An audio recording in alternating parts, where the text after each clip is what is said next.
Lembaga Survei Indonesia (LSI) telah mengeluarkan hasil temuannya mengenai persepsi publik terhadap ekonomi nasional.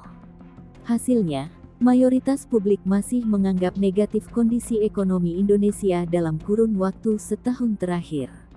Direktur Eksekutif Lembaga Survei Indonesia (LSI), Jayadi Hanan menuturkan bahwa dalam surveinya peneliti menanyakan persepsi publik terhadap situasi ekonomi nasional sejak Juni hingga awal Juli silam.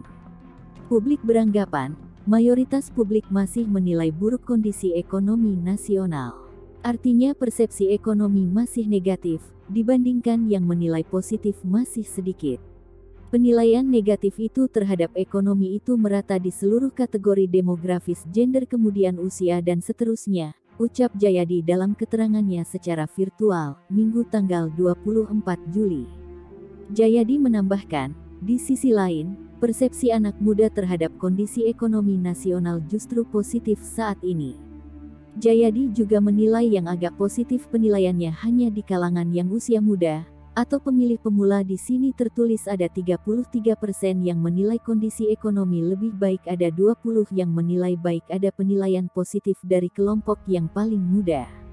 Kemudian, masyarakat yang berpendapatan rendah justru menilai kondisi ekonomi di Indonesia justru berimbang, antara positif dan negatif.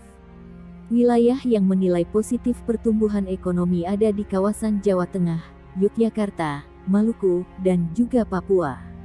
Tapi secara umum penilaian terhadap kondisi ekonomi adalah negatif, imbuhnya. Jika dilihat secara umum, kata Jayadi, tren dari persepsi publik ini dari waktu ke waktu sejak Mei tahun 2022 yang lalu. Survei nasional terakhir dilakukan LSI melalui telepon itu tidak banyak berubah.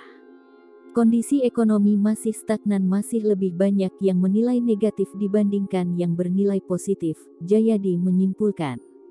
Survei LSI ini dilakukan pada periode Juni hingga awal Juli tahun 2022, dengan metodologi random digit dialing melalui sambungan telepon sebanyak 1.206 responden, dengan memilih sampel secara acak.